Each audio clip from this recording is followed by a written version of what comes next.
លោកពឿនថាតើព្រឹកនេះមានអ្វីជំរាបជូនទស្សនិកជនចាសសូមអញ្ជើញបាទព្រឹកនេះខ្ញុំមានព័ត៌មានទី1បាទដែលព័ត៌មានទី1នេះគឺពុទ្ធបរិស័ទមកពីខេត្តចំនួន4បានមកជួបជុំគ្នាខេត្តអង្គរធនធានសាមគ្គីទៅកាន់វត្តគិរីរតនារាមក្នុងយ៉ាបាទចា៎បាទនៅថ្ងៃទី25ខែតុលាឆ្នាំ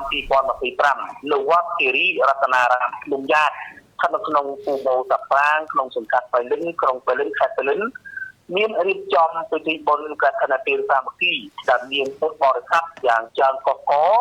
មកពីខេត្តចំនួន4រួមមានខេត្តបៃលិនបាត់ដំបងពោធិ៍សាត់និងខេត្តបន្ទាយមានជ័យបានខែត្រៃជ័យវរនៃអង្គកឋិនទាននិងបរិវារកឋិនជាច្រើនទៀតទៅវេប្រគេនដល់ព្រះសង្ឃគង់ចាំព្រះវស្សាអកាលត្រីនេះតាមពុទ្ធជានុញ្ញាតព្រះគ្រូរិនផល្លាព្រះចៅអធិការវត្តគិរីរតនារាមភ្នំយ៉ាតបានមានកិរិយាដីកាថ្លែងអំណរគុណនិងកោតសរសើរដល់ប្រជាពុទ្ធបរិស័ទទាំងអស់ដែលមានសទ្ធាជ្រះថ្លាចំពោះព្រះពុទ្ធសាសនាដែលជាសាសនារបស់រដ្ឋការបរិច្ចាគធនធានថាវិការរបស់ប្រជាពុទ្ធបរិស័ទในឱកាសនៃពិធីបុណ្យកឋិនទានសាមគ្គីនេះ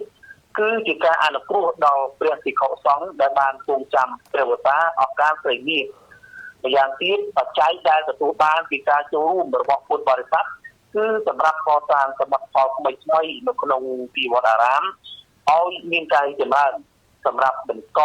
ជាគេដំណើរបន្តអាយុកាលរបស់ព្រះពុទ្ធសាសនាឲ្យបានគ្រប់5000ព្រះវស្សាតាមពុទ្ធបញ្ញត្តិព្រះគ្រូរិនផល្លាបានបន្តថាទោះបីប្រទេសកម្ពុជាស្ថិតក្នុងស្ថានភាពបច្ចុប្បន្ននេះក្តីក៏ប៉ុន្តែដោយមានជំនឿទុកចិត្តលើការដឹកនាំដ៏ប៉ិនប្រសប់របស់រាជរដ្ឋាភិបាលដែលមានសម្ដេចមហាបវរសម្ដីហ៊ុនម៉ាណែតនាយករដ្ឋមន្ត្រីប្រជាពុទ្ធបរិស័ទទាំងឡាយនៅតែអាចលៃលោកថាវិការពេលវេលាមកជួបជុំគ្នាធ្វើបុណ្យធ្វើទានដោយទឹកមុខស្រស់ស្រាយរីករាយ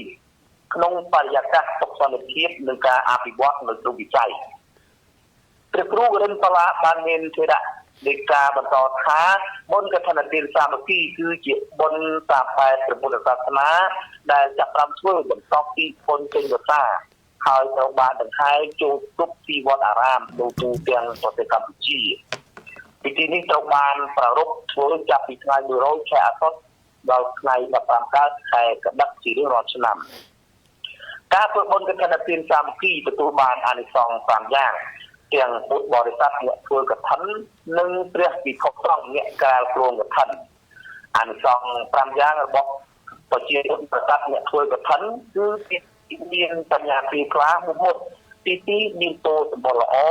ទី3មានរូបល្អទី4មានទ្រង់ទ្រាយល្អនិងទី5នឹងបានកើតជាសច្ចៈនៅក្នុងជាតិណាមួយទុកខានឡើយបាទនេះគឺជាព័ត៌មានទី1បាទសូមបញ្ចប់តែប៉ុណ្ណេះ